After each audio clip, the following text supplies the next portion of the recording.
Perfect. Well, let's go and get started. Once again, my name is Curt Chan. I'm one of the technical evangelists at Autodesk, strictly working on Fusion 360. And if you guys have seen a couple of our videos on YouTube, I do a lot of the quick tip videos.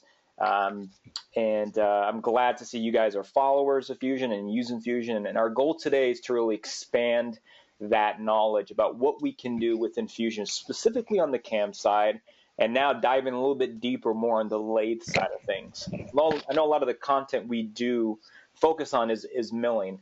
And as we expand that portfolio, dive deeper into lathe functionality, I said, well, why not have an expert himself talk on lathe functionality within Fusion? One of our own guys who has adopted Fusion, that used to be a SolidWorks and SpruceCAM user and used other CAD and CAM packages out there, and really found a liking to Fusion because it fits his build and it fits his customer base and his clientele base. So please welcome Mr. NYC CNC himself, Mr. John Saunders. And I'm going to run through a couple quick slides before I really do a formal introduction on him and hand it over to him so you can hear it from a customer, right, himself. Because you can always hear it from me, and I can always make everything look sexy. But John is going to keep it real and tell you, how he uses it, what he's machining, and tell you some of the things that, of course, maybe we might need to improve on, or of course, where we are going to with the product in itself.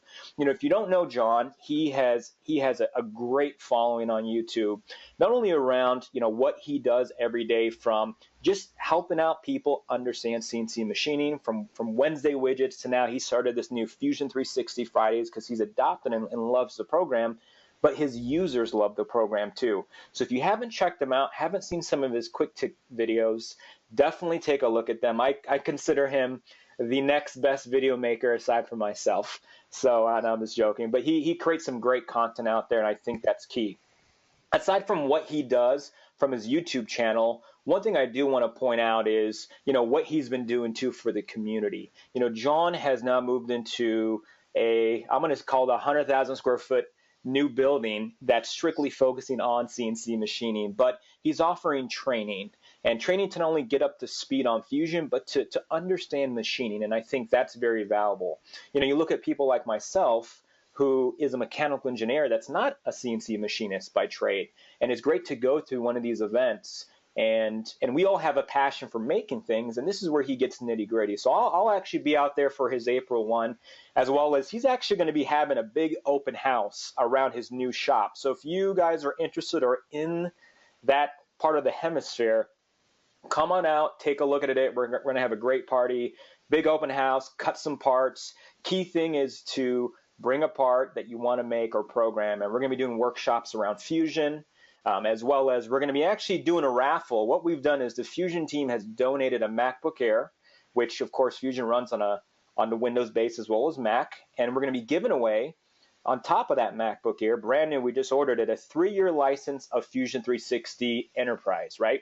So that's going to be the whole kit and caboodle here, right? You're going to get everything from what we have today and where that product is going to go. Plus, we're raffling off the MacBook Air. So come out, please sign up, take a look at his website, and I'm not just trying to promote it just because. It's going to be a great educational event, and that's the whole purpose about this, is to network and meet other people here.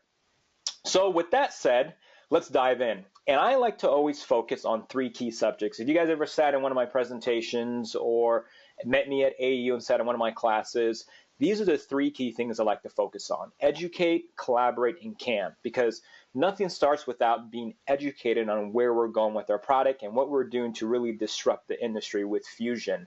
And one thing I like to point out is I always read all these great posts from the CNC Cookbook guy. I get his emails, and one key thing that I love, if you guys haven't seen it, is, and this might be a little tough to read, but he focuses on the CAM packages out there today and how we've really evolved. And this was his recent survey that got finished up back in December last year. But one thing I want to point out is that our HSM Works technology that we acquired a couple years ago, that we have for SolidWorks, that we have for Inventor, and then we bred it for the cloud, we have moved strides in the industry, right? So this comment here saying that from just 2 years ago, we were number 5 on this list, and then we moved to number 2 in just 1 year, right behind Mastercam, right? So now we take up 17% of the shares. That's just within a year, right? And then you look at Fusion 360 and that whole community, we eat up now about 55% of that market, all just within a year, and we're continuously growing. So as you guys see where we're going as a product, you know our CEO, Carl Bass, is all about investing into manufacturing and into making things. So we can't thank you guys enough for supporting us and giving us the feedback that's out there. So packaging, and I think we all know today that we offer within Fusion 2.5 machining, 3D turning, and then 3+2 or 4+1, and any way you want to slice and dice it here, right? But we want to focus on the turning side today. So basic fundamentals, since we want to educate you, and what really is lathe, right? So according to Google, you look at, it's just a machine that makes, shaping wood and metal and other materials based off the rotating drive, right? And there's all these different types of lathes that are out there. And, John is going to get into a couple different ones, but think about all the different types of combinations, right? You saw I had Swiss style on there. We have customers that use Fusion that do Swiss style lathe turning. We get into ones working with the multi-spindle, the mini lathe, the turret, all these different types. And now when we start diving a little bit further, what are some of the terminology John is going to talk about today, right? Things from parting off apart, right? Grooving, turning, profile, undercutting, threading. Those are all the different things we're going to dive in a little bit further. One resource I really like too is Sandvik. Cormont, what they offer is they give you tons of information on just educating you on, well, what does grooving really mean? Of course, you can Google it. And of course, but one thing I love is like their diagrams, what type of inserts they recommend based off certain types of material you're working with. If you haven't checked out their website, it's amazing because they offer free training. They have locations all over, and you can sign up, and they do it on turning and milling and all sorts of things. So definitely take a look at their website. From a collaboration standpoint now, we are all about working with our customers. And John being one of our customers, I love having our customers talk in our webinars. And from a social aspect, it's great to see what our customers do too. From this is how we get connected with you guys. We're on Instagram. John's on Instagram. Follow him on Twitter. We're all on Twitter and Instagram and Facebook. But if you're looking for that customer success story or want to be a customer success story for us, more than happy to work with you guys. Please reach out to us, and it'd be great to talk with you afterwards. Also too, getting up to these last couple of slides here is support. And that's really the key thing. It's we're here to not just make this a transactional relationship, right? We're here to make a partnership. And that's one thing that John can talk about is, the relationship we have, right? He's not just going to go to Google and find things out, but he gets to talk to somebody or hear from the developers from our forums or get in contact with certain people. And that's the relationship we want to have here at Autodesk, specifically with Fusion, is to you know us by name now, and you can rely on us to help you out. Even though it might take a little bit of time since we might be on travel, but we're here to help you guys out and be successful. On the right, you see this support reference doc. If you're looking for it with all these great links I've set up, I'd be more than happy to send it out to you guys. Just ping me, and I'll give you guys and send you out the documentation. So what's our goal today? And I'm going to hand it over to Mr. NYC CNC. Our goal is to focus on a couple key things, right? We're going to talk about strictly lathe functionality. We're going to look at templates. We're going to look at profile, indexing, all different types of things. But hopefully you guys can walk away as one, being educated, and walk away learning about something new here. So if you have any questions, please do not hesitate to get on and type in here. I already see a slew of questions already popping in. Hopefully, we'll get all those answered. If not, we'll talk to you guys afterwards too. But with that said, I'm going to hand the mic over to John, have him share his screen, and we'll go from there and dive in, guys. Just 1 second. I'm going to make John the presenter. John, let me know if that worked on your side. Hi, folks. Actually, nice to see some familiar names in the roster of attendees. Thanks to Curtis for the intro and hosting this. And I was a longtime SolidWorks user, and I, just being honest, only moved to Fusion because it seemed a good fit for our YouTube channel, just simply because Fusion was so much more affordable and accessible. In addition to being integrated CAM, SolidWorks is not only thousands of dollars, but you've got to then buy a CAM package on top of it, and the equivalent CAM that we're getting here with Fusion 360 you're into the, you know, tens of thousands of dollars range. So we've now used Fusion for a little less than a year, but we ditched SolidWorks probably 3 or 4 months ago, right around Christmas time, and we've never looked back. So I'm a mill guy myself, but I've really spent a lot of time doing lathe work the last 3 or 4 months, and so I feel like I've gotten a lot more comfortable with it. And I thought I'd walk you guys through a pretty simple part. The beautiful thing, or the nice thing about lathe tooling or lathe cam is that because, as a general rule, you're always dealing with the same centering or the same center line of your spindle as the nature of the work holding. In other words, you're generally turning a part where, regardless of the diameter of the part, it's always being held in the same orientation. So it makes the cam to be pretty darn easy. So I've got a setup here that's complete with all the operations, and I left that there for a reason that I'll come back to in a minute. But let's go ahead and start over with a new setup. So the idea, again, if you're not familiar with Fusion 360, is generally speaking, you work left to right. So the setup will be the first. This section here, we will add some of our operations, and then over here, we can simulate it and post out to the post processor. So I'll click New Setup. First thing, it doesn't know that we're in a turning part. It doesn't recognize that. So we've got to, this is really important because you can end up getting some errors down the line that you won't realize why. So operation type, change it to turning or mill turn. And then the next thing that I like to do is hop over to the middle tab here that's called stock. It's really important that we model our stock correctly because the CAM strategies, the CAM toolpaths are based on the software knowing how much material we've got to remove. So if you, for instance here, if we were to lie to it and not show the correct stock, it's not going to take progressive, say for instance, when we go to face this off on the front, it may take too much of a cut. So I'm not a big fan of the relative size cylinder because in the real world, we're normally not putting in something that's a relative size to our workpiece. We're usually putting in something that's a fixed size. So let's say we're putting in a 3-inch piece of bar stock and we've saw cut it down to, 3.2. That gets us the piece that that's what we're holding in the lathe. We've got to flip our toolpath here, go back to setup, and I used to get hung up a lot on this work coordinate system screen because if you start clicking around, it's easy to get lost or frustrated. What I really recommend is go in order. You've got to kind of obey what Fusion 360 wants you to do. So we're going to choose the Z-axis first, then the X, and even if your point right here isn't where you want it, you'll do that last. Now I happen to know when I've been playing around with this file that we're probably okay. What we need to do though is flip the Z. The Z needs to be on the right side of our part, and the easiest way to do that is when you hover over the blue line, see I've got 2 different things I can click on. If I click on the arrow, it's going to swap directions. So watch, boom. So now if we take a look, the Z positive is pointed to the right, which is generally how we're machining, at least in the main spindle of a lathe. The only thing I want to change is to flip the X direction. I can do the same thing.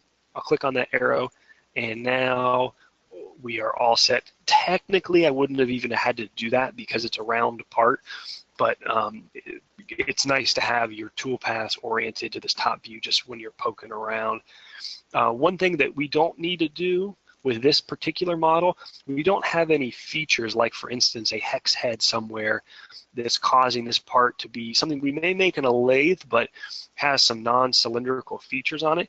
If you did, you want to check this spun profile box down here. And if you guys have questions about that, I'm happy to come back and talk more about it. But here, I believe we are good, so I'll click OK. On that note, actually, one thing I recommend, when you create a new setup, don't do I just did a bunch of things. I edited the stock, I took a look at it, I reoriented the model, I came back and I played with the setup. Before you finish all that stuff, just click OK. And here's why. If you get frustrated and you hit escape, it's really annoying. It'll actually, I'll show you. If I do a bunch of things and I didn't want to do something and I hit escape, it deleted everything I just did, which a lot of times you want to just hop back into it. So go ahead and I'll do this again real quick to show you. We'll create a new setup, say swap it over to turning, and I'm just going to click OK. Now that setup exists. Hitting escape now isn't going to delete all that stuff. It's just going to take me out of this pop-up window here. So we'll do fixed size cylinder 3.2.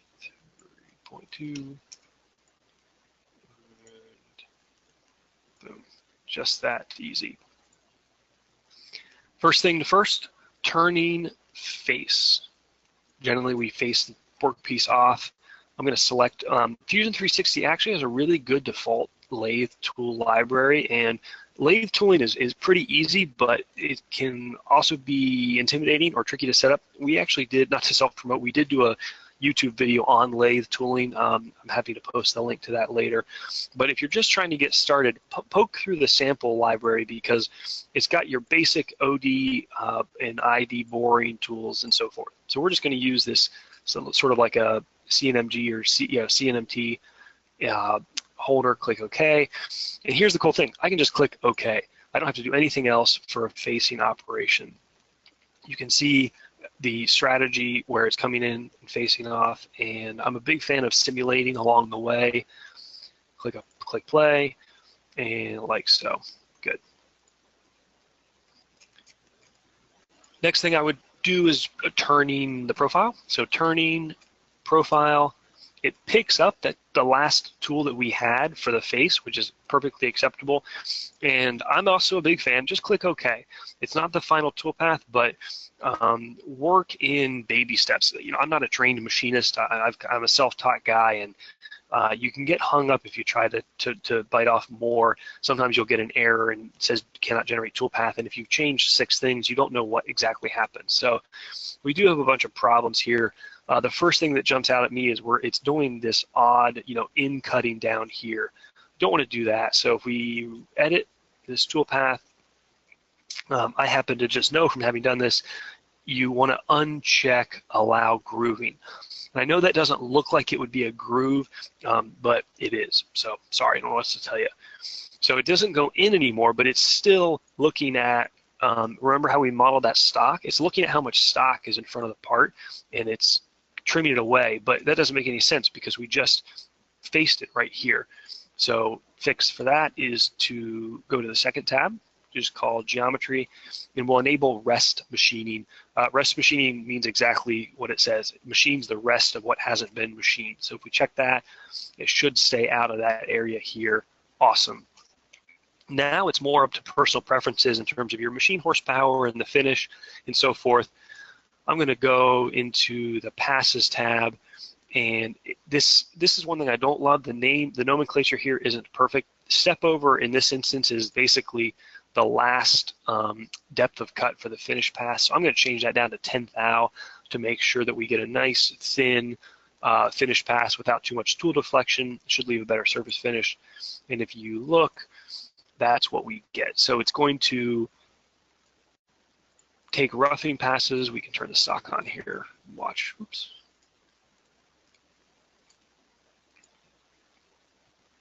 Can jump forward.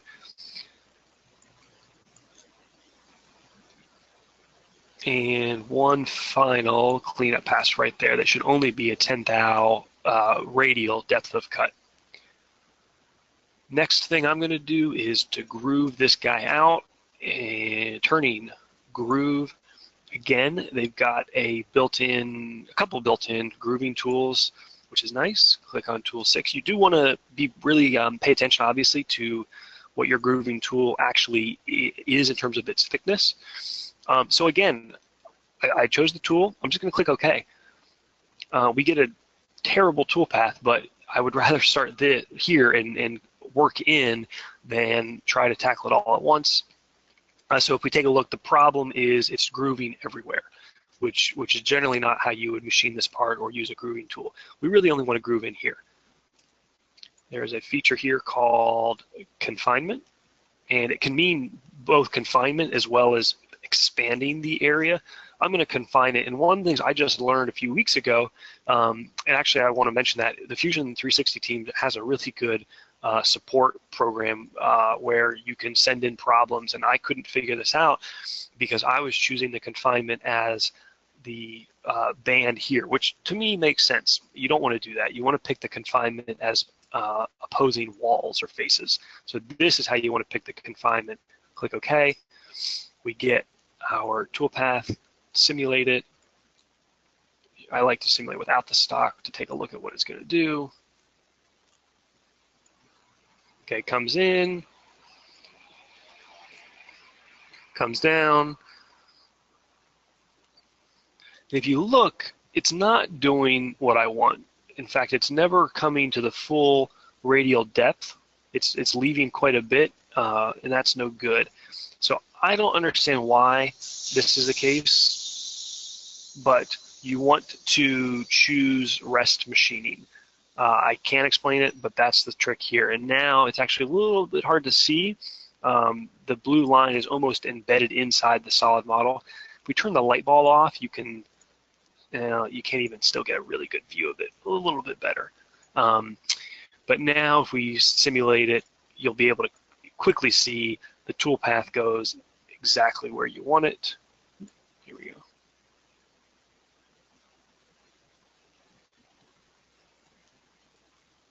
There we go. So a couple roughing passes, and then here we go. Here's the finished pass. Boom. That looks better. And this is something I've really come to trust. I've never once had a problem with the simulation not being what happens at the machine. The one caveat, I guess, would be if you have a brand new post-processor, obviously you need to be careful or aware of that. But the simulation is something we really rely on and we really trust. Okay, next up, you know what, now that we did the confinement in here, it reminded me, one of the things I also like to do, see how we profiled this? We only profiled to just a hair past the backside of the part. So eventually this is going to get parted off with a parting tool.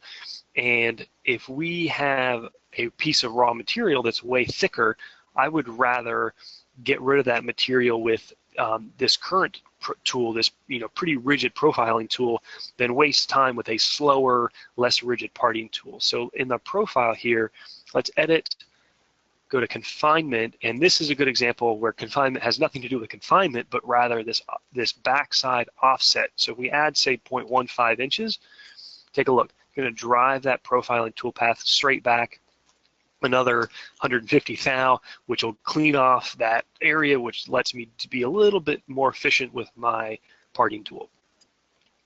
We've got to drill this hole out. Here you don't go to turning, you actually just use the regular drilling operation. We will pick a, do I have a drill? I don't think I have a drill saved here, so we'll just do a new tool, no big deal. Call it tool number 9 for me, 1-inch drill, 2 flute, and 1 inch. Click OK. Click OK. Pick our, you actually don't have to click on the geometry, you can just pick the face and it'll jump right over to that. And it should be okay. See the green toolpath and it's stopping. See if we switch to a wireframe, we sometimes can see a little bit better. Yeah, so you can see this is perfect. It's actually stopping perfectly flat. Now, this happens to be a 1-inch insert drill that we just purchased that I would be using here, and it's not the same angle that this is currently modeled as. It's much closer to a flat angle. So check it out. This matters because what we're going to do with the boring bar, I'm going to change the tip angle to say 165. We'll do 150 actually. Okay, yep, and okay. So it doesn't change the toolpath here, but here's what's really cool. We'll go to turning, profile again. Profile is also the strategy that we use for a boring bar here. We're going to switch our tool out to here, boring. I've got a tool saved right here. And the big difference is turning mode. Instead of outside profiling, we're going to do inside profiling. Again, just click OK, see what we get. Not the best toolpath, but it's a good starting point. I'll I'm going to go, let's see here, and edit. The first thing I'm going to do actually is what I was just talking about with that drill. So cool to me. Add in rest machining, click OK, and it is going to take a look. We'll get there here.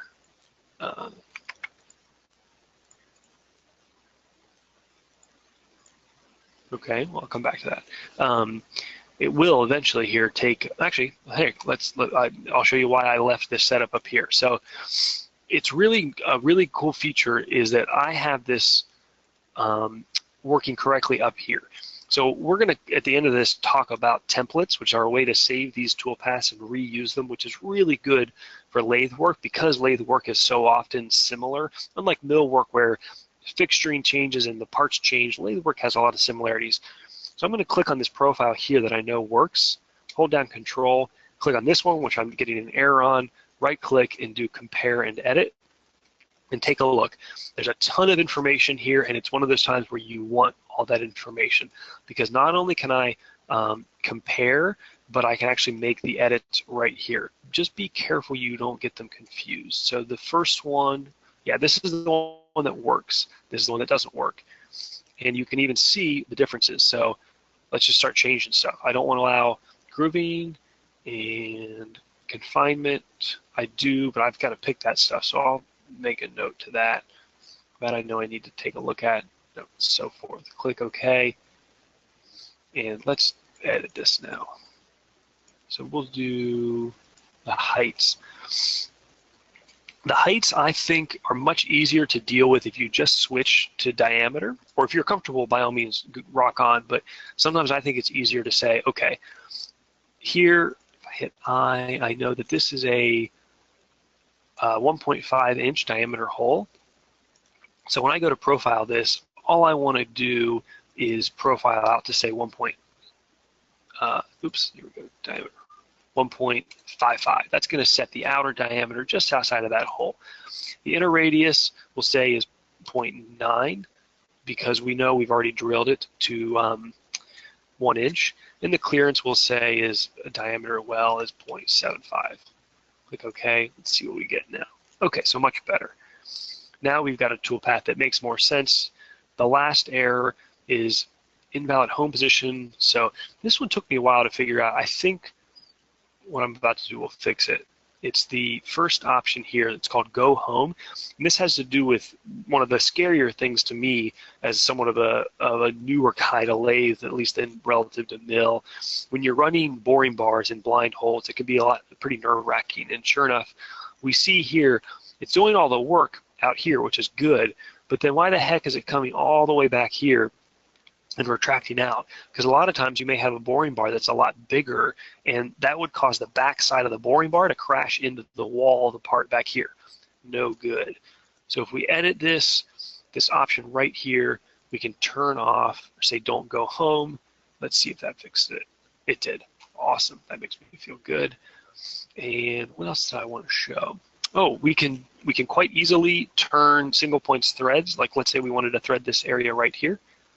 We will do turning, thread. Again, it's got a built-in threading tool right here.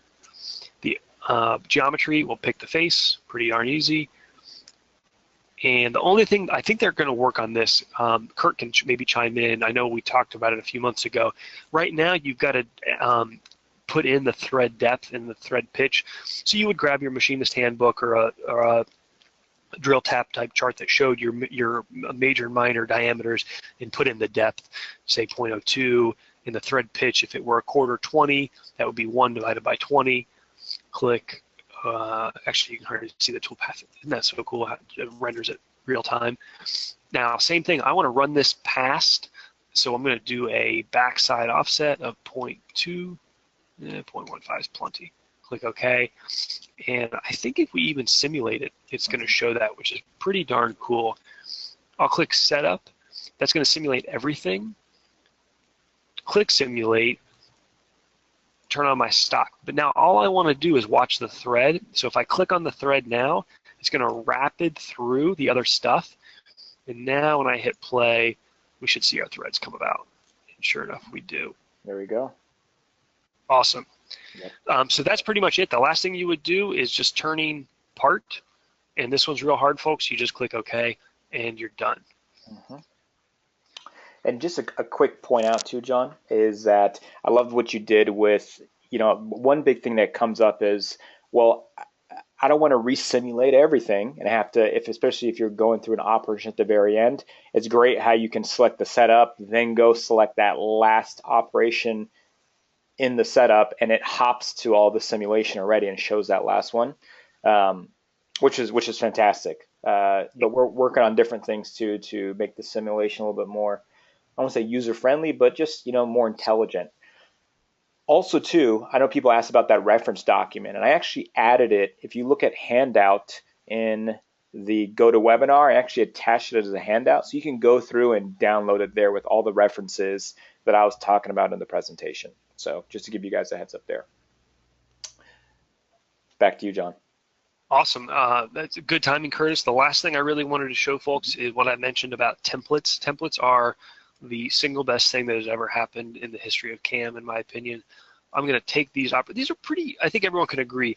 Most lathe parts, we're going to do a facing. We're going to do an OD profile. We may well groove.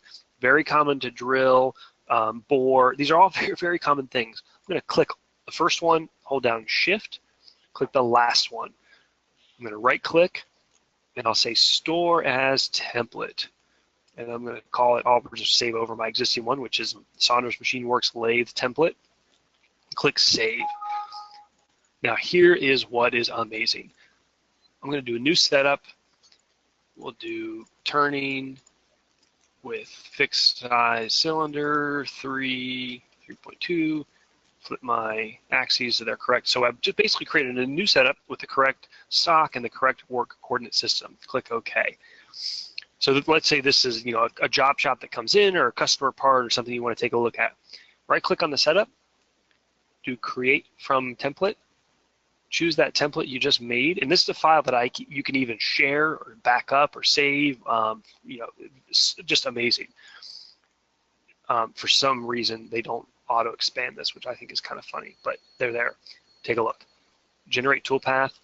It's not going to work perfectly because, for instance, okay, so the face, done, works. Profile, done, it works.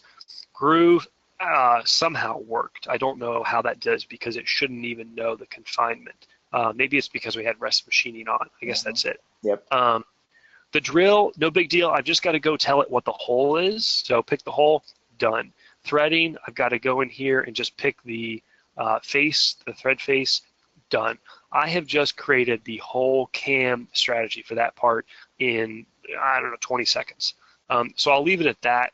Templates are great. They're great for the mill as well, but the mill, we have templates for the mill that have way more stuff because it's easier to delete things you don't need out of a template than it is to manually add new stuff in. So that's kind of my suggestion when you go to make templates. But that is a pretty amazing tool for a time saver, and just you don't have to stress about creating CAM or recreating the wheel. All those little things that we chose when we went to profile and we went to what's the step over strategy that I prefer. Pretty amazing stuff. So again, hope you guys enjoyed that. Thanks to Curtis, who I'll let hop back on here and wrap this up, but hope you guys enjoyed it. Awesome. Thank you again, John. Just going through some of the questions once again as a recap is, the Fusion 360 reference doc is in the handout. You can go through and download it.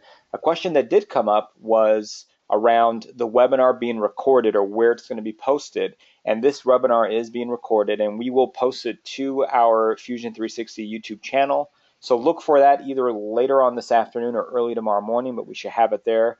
The other question was around John's part and following along. So John, if you like, you can always, if possible, mind sharing off the part with the toolpath, and I can go ahead and distribute to people that would like to use it as a reference and walk back through your steps if that's possible. Yeah, I'll export it as an F3D, and then Curtis, maybe you can just put a link in the video description on the YouTube. Perfect. We'll do that. Awesome. Yeah, no problem at all. Yep, and you guys can download it from A360, which will have everything you need from there. All right. Other than that said, looking at some of the other questions that are popping up. So one question came up was how do you set up metric parts, right? And then as well as creating custom tools.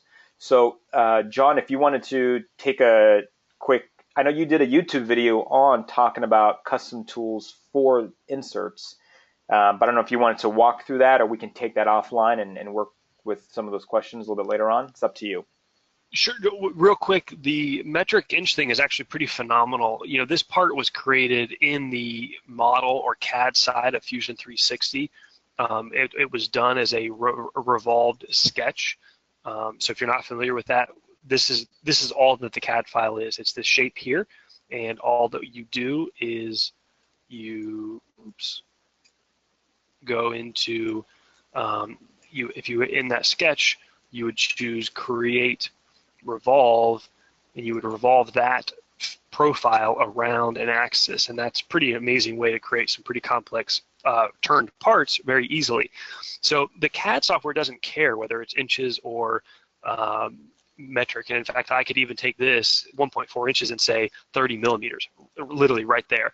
It changed it back to inches in the display because my unit's here, but if I double click it, you'll see it's actually storing it as 30 mils, or 29.5 millimeters. So Fusion 360 handles units like that quite easily, and I could right here change the units to millimeters, and now it's going to, I believe, show everything in millimeters. Yep, just like so.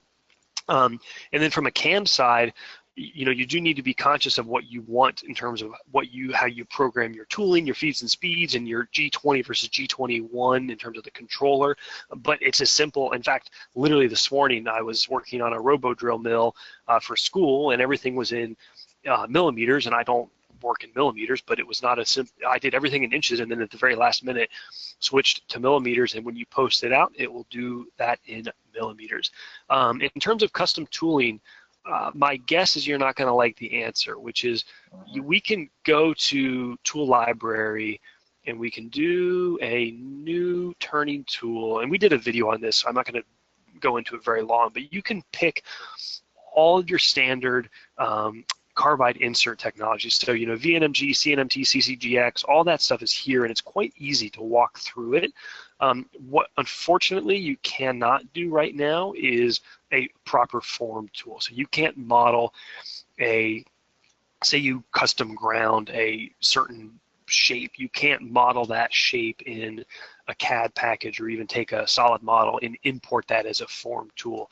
You can still use it, but you won't be able to use it as you won't be able to basically simulate it, if that makes sense. So I'm guessing that's the answer. Let me know if that's not what you were looking for. Mm-hmm. And then we just had also too, you can do a form tool for milling. So if you wanted to do your own personal profile, that should be coming soon. That's even something you can even do within HSM Works or Inventor, and then bring that over because it uses the same tool libraries. I don't know if you guys were using one of our other products too. Another question that did come up was around about adding corner breaks on the part, as well as can cycles. So just any thoughts on those two questions? I will be brutally honest, and you're going to may laugh at me. I have never once used can cycles, so I'm not qualified to answer that question. No, sorry. In terms of edge breaks, if we had modeled in, if we had modeled in a chamfer, and that's the beauty of integrated CAD CAM, is we just literally can go back here, hit Q for press pull, click on this edge, drag it down, change it to, that did it as that's a fillet, fine. I'll click OK. And I'll do, but actually that edge is going to be better off chamfered. I'll click this 0.0, or we'll say 1 mil. And if we do this one as a radius, like so, and if I go back to CAM and regen, I'll go back to setup 6 where I've got my part moved on me. Those changes will flow through. One of the things that I've asked for that they have not yet put in, but I believe they're going to, is like a backside chamfer when you go to part the tool, a very common feature. We have managed to hack that here with a turning chamfer. It works, but what I don't like is that it basically up mills, so it plunges in and then comes back up, which is generally not the best way to use parting tools. So I am anxiously awaiting that. Mm-hmm. Nope, totally.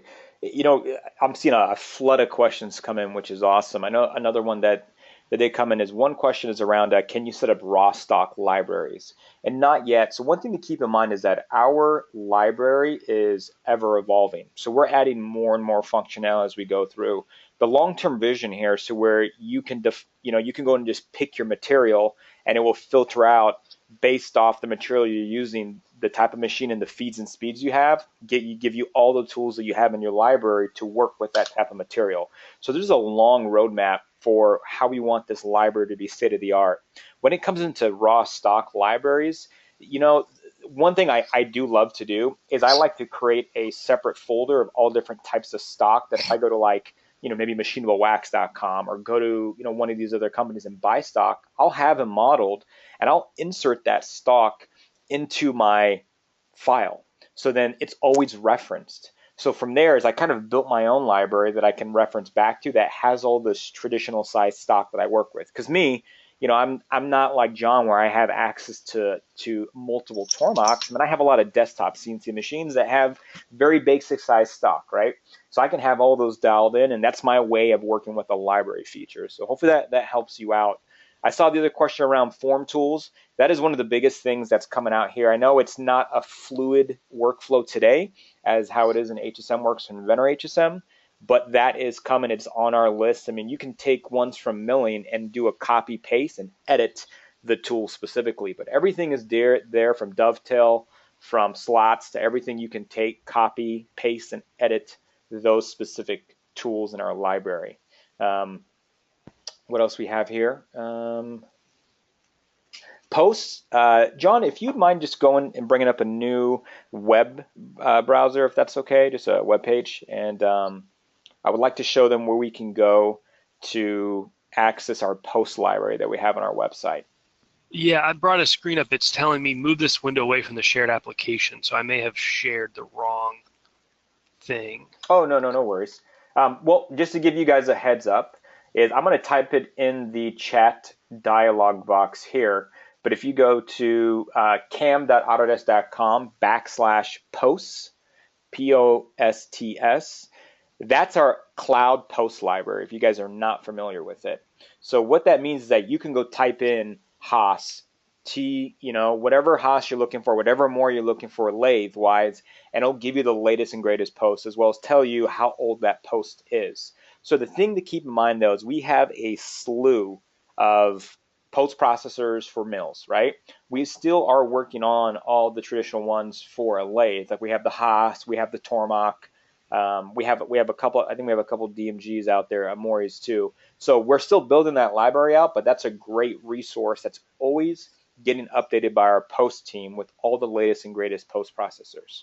So I'll type that in the chat dialog box here, and you guys can go to that website and access the post library as well.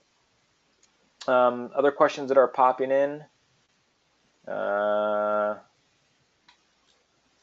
guess correction is just /posts, not /. So I'm sure you guys can figure that out.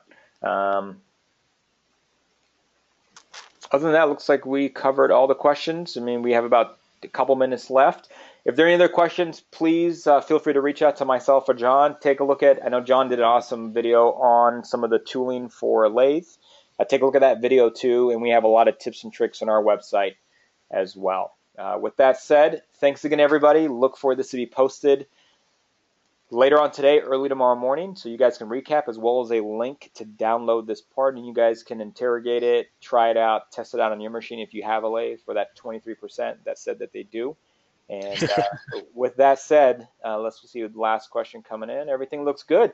Thank you again, John. As always, please, if you guys are in the Columbus area, Ohio area, or in Ohio or in that region, please come out to his open house. We should have a great turnout. A lot of guys from the Autodesk CAM team will be there. Meet and greet. We have a lot of great giveaways, and I think it's just a great way to do some networking, meet the Fusion 360 team, meet John, and build those relationships. So once again, John, thank you again. We'll be talking soon. Hopefully these webinars are helping you guys out. I know that it's always important to get a real customer on the phone or on one of these so they can just walk you guys through. And of course, you heard some of John's little gripes here, but those are things that we're working on. And the only way we're going to make this product better is hearing it from you guys.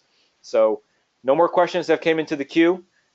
People are really appreciative of what we've done here. So thank you again, John, and looking forward to it coming onto YouTube. All right, guys, signing off. Thank you. All right, guys. Bye-bye.